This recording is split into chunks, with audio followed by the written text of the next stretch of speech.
people මම මේක සිංහල කියන්න මම මේ පාර්ලිමේන්තුව ආවේ පොලිටික්ස් කරලා නෙවෙයි මම කවදාවත් පොලිටික්ස් කරලා නැහැ අවුරුදු 39 මම ඡන්ද දාලා නැහැ කාටවත් හැබැයි 2024 මම අපොයින්ට්මන්ට් එකක් අරගෙන ගියා සාවච්චරි බේස් හොස්පිටල් එකේ එතන බිලියන් 17ක් ඒ කියන්නේ ලක්ෂ 170ක් එතන ඒ හොස්පිටල් එකට ඩයස්පෝරා එකෙන් දීලා තිබ්බා මම යනකොට මම දැක්කා ඒ හොස්පිටල් එක සර්ජිකල් තියටර් එකක් නැහැ බිල්ඩින් තුනක් හදලා තියෙනවා පළවෙනි බිල්ඩින් එක විතරයි තුන් බාරක් ඕපන් කරලා තියෙනවා ඩක්ලස් අවිල ඕපන් කරා අංකජන් රාමනාජන් අවිල ඕපන් කරා බිලියන් 17 ගාණක් මේ බඩු යවලා තියෙනවා පිටරට නැත්නම් ඒවා නැහැ එතකොට මම ඒක හොයලා මගේ Facebook එකේ දැම්මා මේ මෙච්චර ගාණක් දීලා තියෙනවා හැබැයි මේ ටික නැති වෙනවා කෝ කියලා එතකොට GMO මාව ස්ට්‍රයික් කරලා ඊට පස්සේ දිගින් දිගටම රනිල් මාත්‍යා මාව අදලා මගේ විවචන ආයත් මාව ගෙන්නලා කතා කරලා ඊට පස්සේ දිගින් දිගටම ගිහලා මම හිරේ ගියා සෙප්තැම්බර් 26 වෙනිදා මං හිරේ යනවා 29 වෙනිදා හිටපු පාර්ලිමේන්තු මේ සෙක්‍රටරි කවුද පාර්ලිමේන්තු නෙවෙයි මේ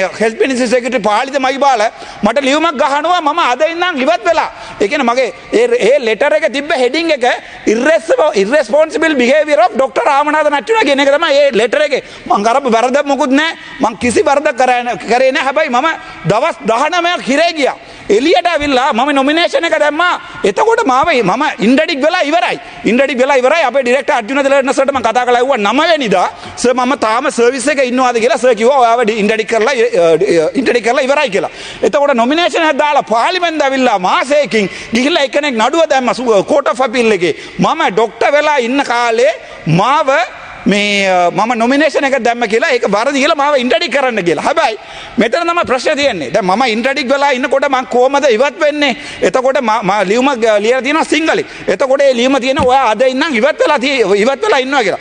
ඉවත් වෙච්ච කවුරු හරි ඉවත් කරපු එකනා කොහමද එයා රිසයින් වෙන්නේ? රිසයින් වෙන්න බෑ. එතකොට මේ නඩුව යන්නේ 26 වෙනිදා 29 වෙනිදා.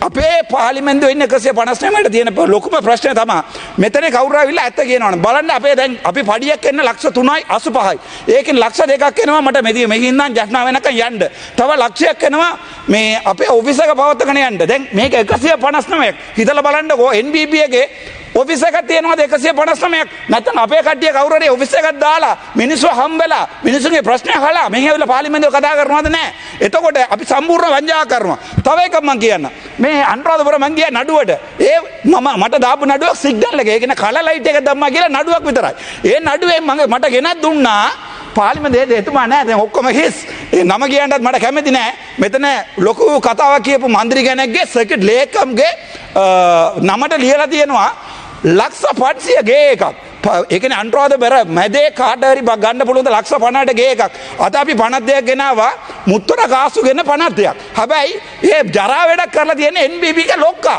ඒක අත්සන් කරලා තියෙන්නේ ඒගොල්ලෝගේ කාලේ තව විනාඩි 2යි කරු මන්ත්‍රීතුමනි thank you sir එතකොට මම ඒ ඔප්පුවක් ගන්නලා මේ පාර්ලිමේන්තුව ගෙනත් දුන්නා ලක්ෂ 500 ගේ එක ලක්ෂ 50ට ලියලා ඉවරලා අපි 52ක් ගේනවා මුත්තර කාසුගෙන ලැජ්ජ වෙන්න ඕනේ මම නම් කවදාවත් පොලිටික්ස් කරලා නැහැ හැබැයි මම නම් මේ පාර්ලිමේන්තුවේ පොලිටික්ස් කරනවා කියන්නේ ඕ වගේ මිනිස්සුන්ට මං ජම්බර් එක ඇන්දෙන් නැවේ ගලවල යවනවා බලන්න ඕගොල්ලෝ අද වෙනකම් කරලා තියෙන ජරා වැඩක් ජාෆ්නා වල ටීචින් හොස්පිටල් එකේ බිලියන් ගාණක් අපි යවුවා එතකොට අපි අහනවා කෝ ඒ ජොබ් සල්ලි කියලා නලින්ද ජයදිස මන්ත්‍රීතුමා අමතිතුමා ගිහිල්ලා හිටපු ඩිරෙක්ටරුත් එක්ක ඩීල් එකක් ගන්නවා අපිට මේක ඔප්පු කරන්න පුළුවන් එළිය නඩුවක් දාගන්න හැබැයි තව එකක් කියන්න ඕනේ අපේ සභානායකතුමාට මම ලිමල් ලියලා දුන්නා මම පාර්ලිමේන්තුව ඇතුළ කතා කරපු කතාවට 323 කන්ටේනර් ගැන ඇතුළ කතා කරපු කතාවට මාව ගෙන්න ගත්තා CID එක මමත් ගියා මං සාමාන්‍යයෙන් දෙමළ මිනිහෙක් CID එකට යනකොට බය වෙලා යන්නේ ඒ කාලේ අපේ කෑලි කපලා අපිට වෙඩි දීලා අස්තික එළියට දාලා එහෙමනේ කරේ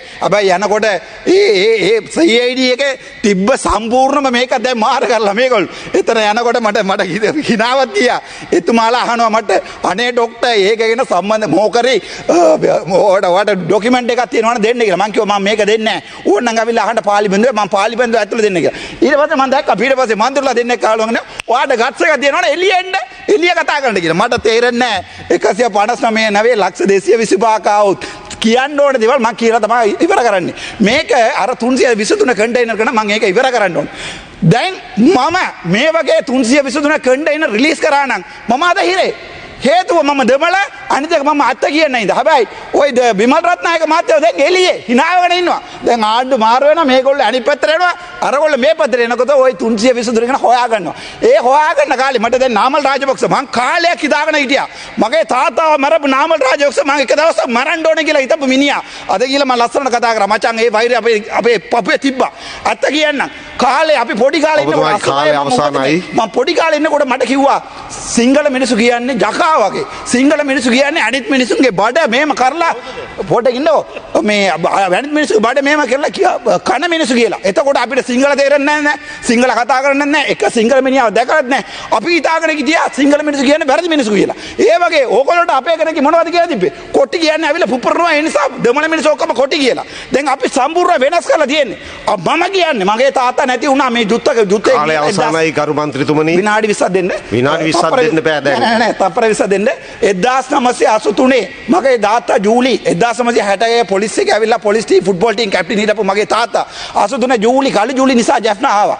ඇවිල්ලා අපි සම්පූර්ණම ඉවත් වෙලා කොටියක හදනකොට අපේ තාත්තා ගිහලා කොටියක ජොයින් අපිට කන්න බොන්න මොකුත් තිබ්බේ නෑ. අපි කොහෙද යන්නේ? තාත්තට පුළුවන් පොලිසිය වැඩ විතරයි. එතකොට ගිහලා එතන පොලිසිය පඩියකට ගියා. විඩ කරා.